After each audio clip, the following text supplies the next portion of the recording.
Salam sejahtera untuk kita semua.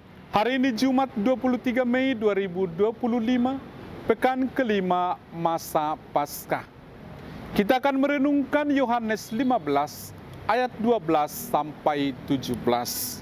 Inilah perintahku, yaitu supaya kamu saling mengasihi seperti aku telah mengasihi kamu. Tidak ada kasih yang lebih besar daripada ini, yakni seseorang memberikan nyawanya demi sahabat-sahabatnya. Kamu adalah sahabatku, jikalau kamu melakukan apa yang kuperintahkan kepadamu.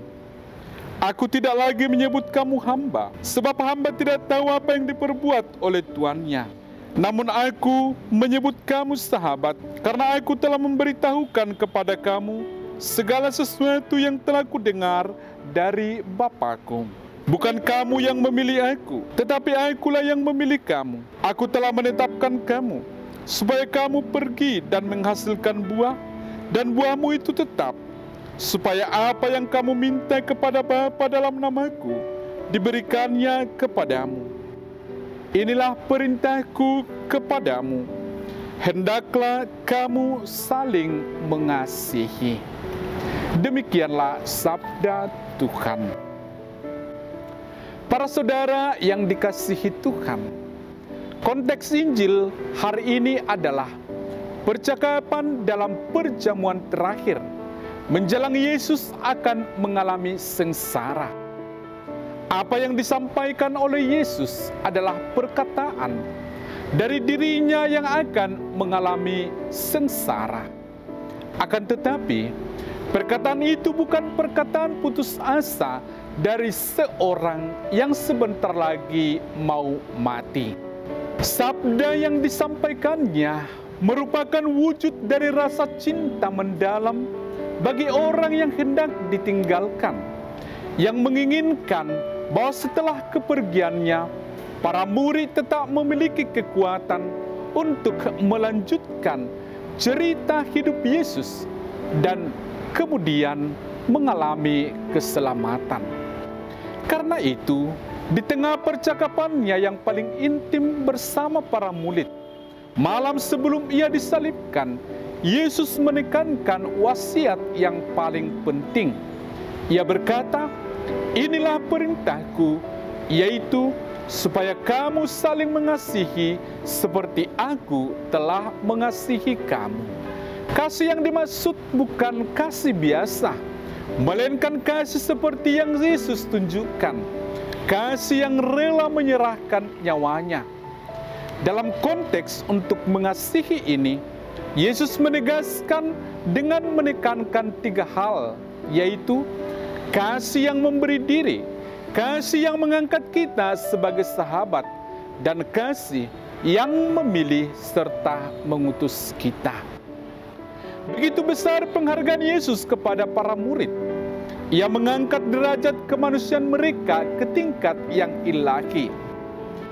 Kasihnya melulu hanyalah untuk yang dikasihinya, sampai memberikan nyawanya. Ini adalah tingkat kasih yang paling tinggi, yakni agape. Yesus bukan hanya mengajar secara teoritis, tetapi mewujudkan kasih itu di kayu salib. Ia menderita dan wafat untuk orang-orang yang dikasihinya.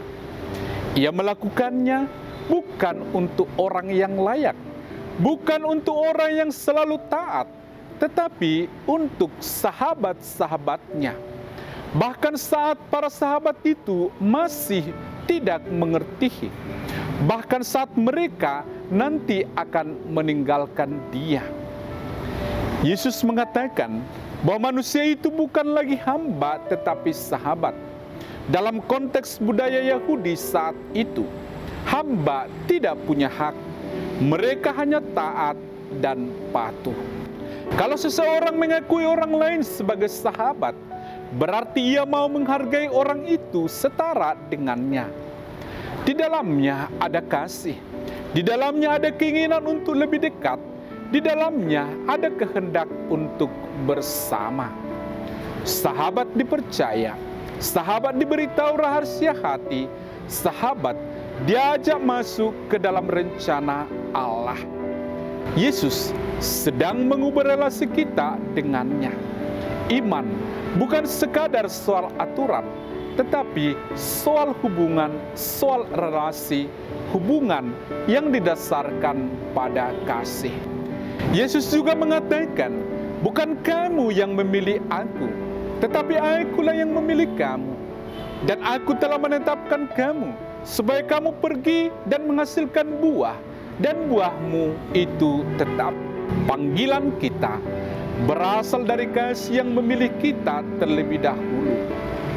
Kita datang ke Tuhan bukan karena kita baik. Kita datang karena Dia lebih dahulu mengasihi kita. Dan kasih ini bukan hanya untuk kita simpan. Yesus memilih dan menetapkan kita untuk menghasilkan buah. Buah kasih, buah pengampunan, buah pelayanan, buah jiwa-jiwa yang datang kepada Kristus. Para saudara yang dikasihi Tuhan, banyak orang beriman puas hanya diselamatkan. Tetapi Yesus berkata, aku memilih kamu untuk menghasilkan buah. Apa artinya? Artinya, kita dipanggil untuk menghidupi kasih dalam dunia yang keras ini. Kita diutus menjadi terang dan garam. Kita diutus untuk berdampak, bukan hanya bertahan. Untuk itu, Yesus juga berkata, supaya apa yang kamu minta kepada Bapa dalam namaku, diberikannya kepadamu. Ini bukan janji tanpa syarat. Ini janji dalam konteks misi. Saat ini hidup dalam kasih dan misi Tuhan, maka dua-dua kita sinkron dengan kehendaknya. Dan saat itulah kuasa doa menjadi nyata. Di dunia yang makin individualistis, makin mementingkan kepentingan pribadi, kita melihat betapa langkanya kasih sejati. Kasih hari ini sering diukur dengan keuntungan, kenyamanan, dan timbal balik. Namun Yesus datang mengajarkan dan menunjukkan kasih yang sangat berbeda. Kasih yang tidak menuntut, kasih yang memberi, bukan menerima. Kasih yang mau berkorban, bukan menguasai. Semua itu dimulai dari satu hal, mengasihi seperti Dia mengasihi kita. Bukan dengan kasih manusia yang terbatas, tetapi kasih yang lahir dari salib. Kasih yang memberi, kasih yang mengampuni, kasih yang bertahan, yang memulihkan. Mother Teresa pernah berkata, kasih itu bukan soal melakukan hal besar, tetapi melakukan hal kecil dengan kasih yang besar. Maka para saudara dan saudari, marilah kita ingat ajakan Santo Agustinus, ama et facuot vis. Kasihilah dan lakukanlah apa yang engkau mau. Tuhan memberkati kita selalu. Amin.